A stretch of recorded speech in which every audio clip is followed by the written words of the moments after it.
Слава Украине! Привет всем от Полонского. Наша любимая рубрика «Потери российско-фашистских войск в Украине». Сегодня 13 чертова дюжина.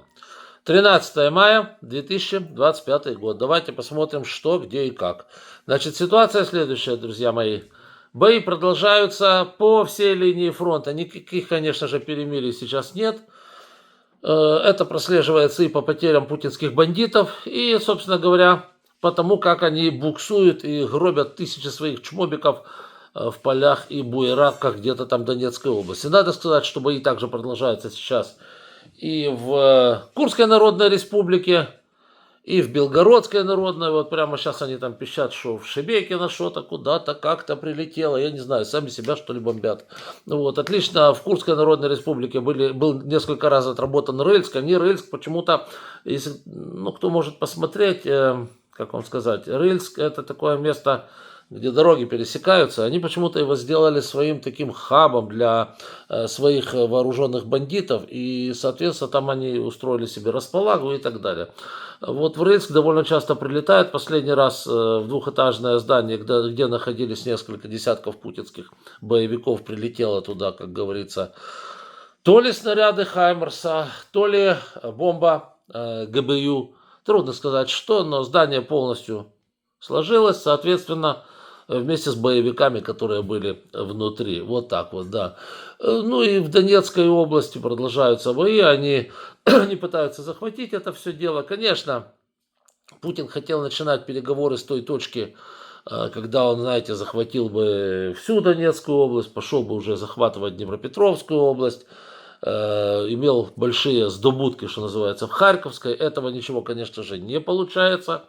И Путин сейчас шлет любое количество чмобиков на забой с тем, чтобы хоть что-нибудь захватить и, как говорится, иметь больше аргументов. Но вот эти аргументы пока у него в территории не появляются, а появляются зато в потерях. 1070 вооруженных путинских боевиков отправились на концерт Кобзона прямиком. И общее количество путинских бандитов, которые пришли в Украину с оружием в руках, убивать женщин и детей, но не шмогли, теперь составляет 968 130 голов. 2 танка за вчерашний день прихлопнули, как мухобойкой. Общее количество 10 802. И 14 боевых бронированных машин различных типов. Тут даже луснули, как говорится, только цурки от них полетели. Всего 22 487. Туда же в металлолом все, как говорится, корова языком это все слизывает. 62 пушки-хлопушки. Ну и минометы туда же. В утиль сырье, все к чертовой матери за Путиным вслед. 27 780 всего. Да, я сейчас не даю вам данных по средствам ПВО и по различным РСЗО, ракетным системам залпового огня. Но хочу сказать, что за последние дни, вот не за вчера, а за последние дни там много чего прихлопнули. Там и Бук М1, и Бук М3, и Ураган. И что вы только не... Ураган это уже РСЗО. Да, и что вы только не хотите. Несколько РЛСов, но это уже идет в, скажите мне, в такие, в прочие потери. Дальше. 100 беспилотников за вчера было сбито в общей сложности у Путина. Они пускают огромное количество разведывательных беспилотников. Их хорошо сбивают, и наши перехватчики. Короче, по ним работают очень серьезно, с тем, чтобы у Путина не было информации о тех передвижениях наших войск, которые нам необходимы. 100 за вчерашний день, всего 35 778. Ну и, как говорится, традиционно высокие потери в автотехнике. Это всегда у них так.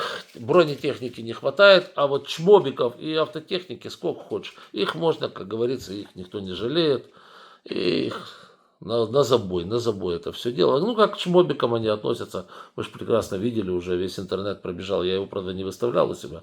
Вот это видео, где 2 чмобиков насмерть заставили драться в яме, мол, оттуда только один живым выйдет. Ну, это уже совершенно мерзкое видео. А полный трэш, который может быть только в российской армии. Вот, как они там над своими же собственными солдатами издеваются. Я вот никогда не забуду, как они атаковали тоже, ну, не знаю, неделю назад выставлял, может больше, как они как бараны идут на минное поле. Они же знают, что они на нем погибнут. Но страх, и всех, в конце концов, все погибли на минах, все до одного. По ним даже не стреляли, не было смысла. Вот. Но страх перед своими командирами настолько большой, что вот они не так боятся мину, которая их разорвет через минуту буквально, что они идут все как бараны идут вперед. Вот честное слово, вот кроме как слова бараны у меня другого не находится. Да. Ну, по автотехнике 138 за вчерашний день и 48 256 всего. Что вам можно сказать в общем и целом, да? Огромная армия баранов, огромная армия ослов, огромная армия абсолютно никчемных людишек, которые за деньги дупят убивать людей в другую страну, пытаются захватить страну, которая решила быть свободной, в отличие от их собственного концлагеря. Конечно же, ни черта у них не выйдет. Вот. Но весь мир это уже видит, да? Вот. А путинцы, а что путинцы, они ничего не видят. Им сказали вперед бараны. И бараны идут вперед, прямо на мины.